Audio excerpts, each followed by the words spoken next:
Week 12, Postmodernism. The second half of the 20th century was a turbulent time period for America. The United States entered World War II in 1941 following the attack on Pearl Harbor by Japan. The first two, and only two, atomic bombs that have ever been used were exploded by the United States and Japan in August of 1945. Because the effects were so horrific, conflicts against communist countries such as the Soviet Union shifted toward a Cold War in the 1950s. Later, during John F. Kennedy's brief presidency, the Soviet Union installed ballistic missiles in Cuba.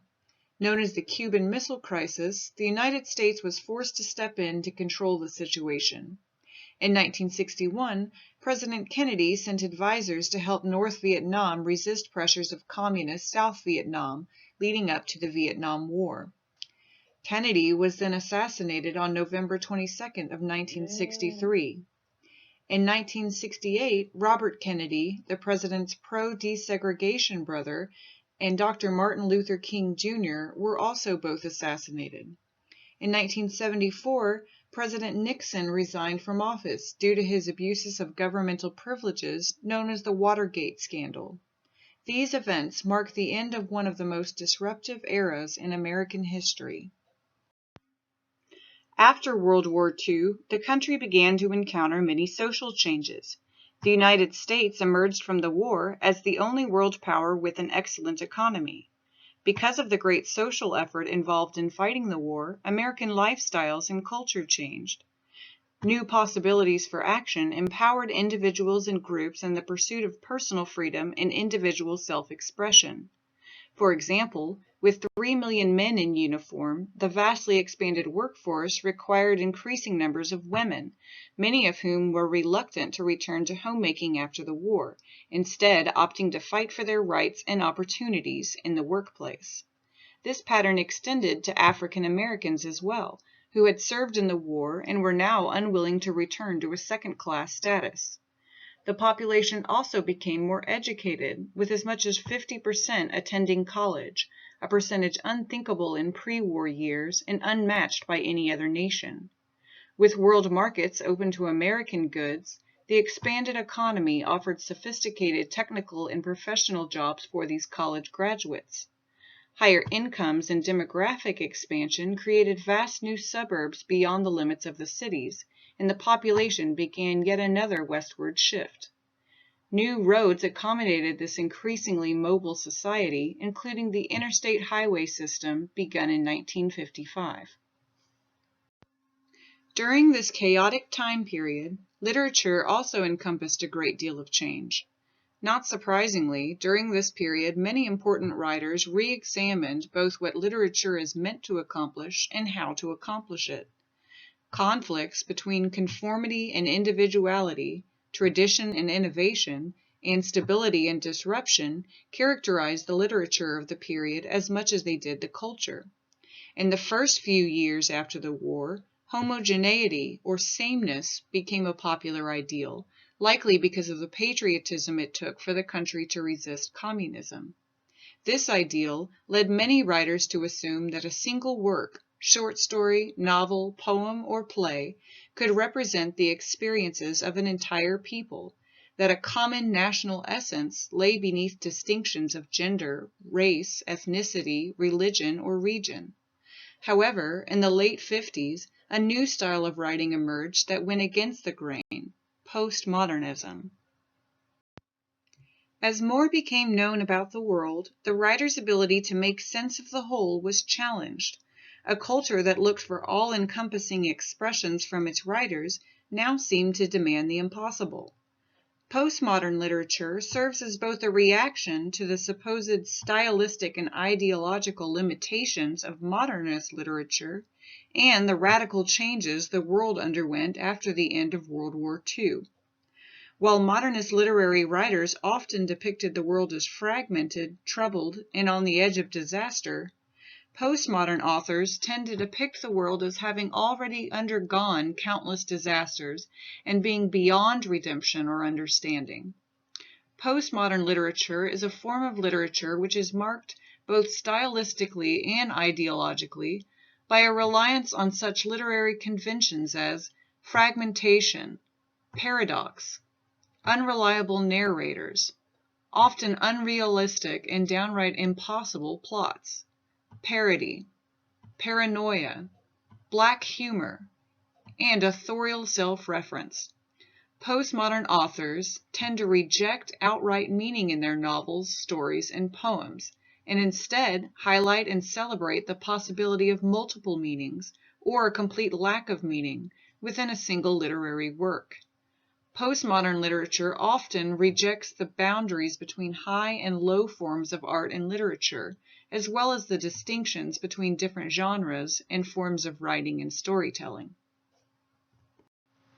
Many critics and scholars find it best to define postmodern literature against the popular literary style that came before it, modernism. In many ways, postmodern literary styles and ideas serve to dispute, reverse, mock, and reject the principles of modernist literature.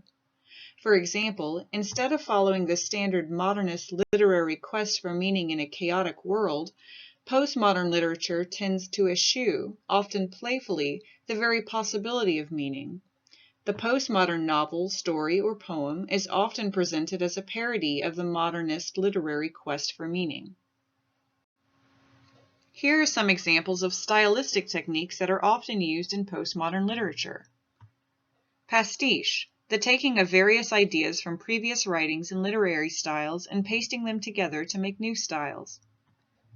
Intertextuality, the acknowledgement of previous literary works within another literary work. Metafiction, the act of writing about writing or making readers aware of the fictionality of the very fiction they're reading.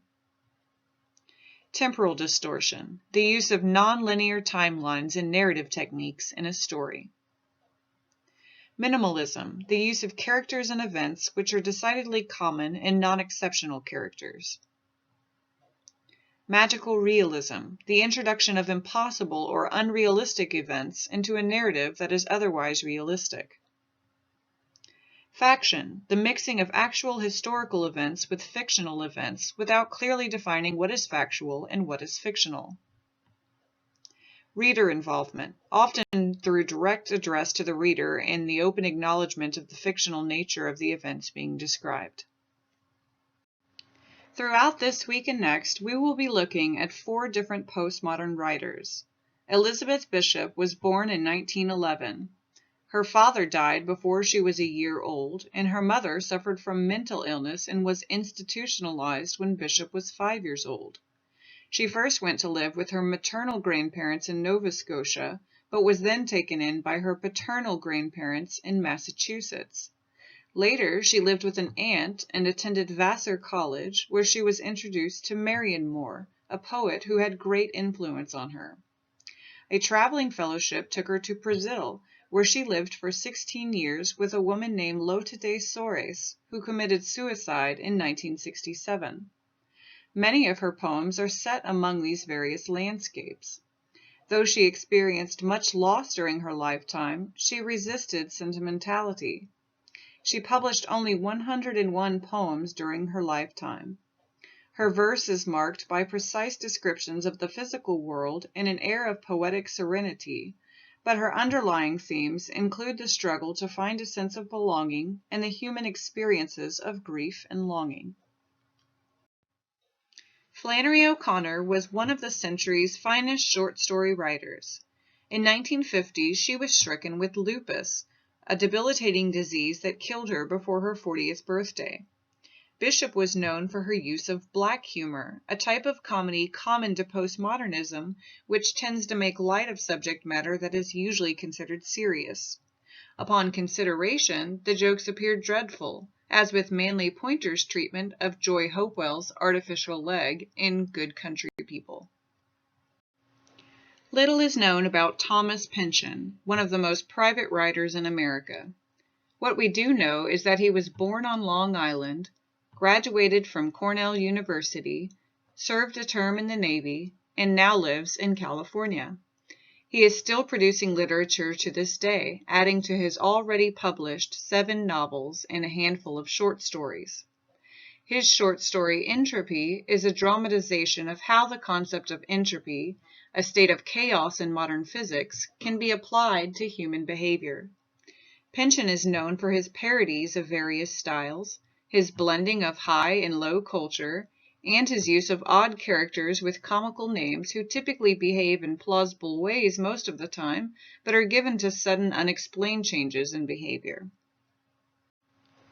Finally, we will look at Billy Collins, a poet born in New York City in 1941 who served as poet laureate from 2001 to 2003.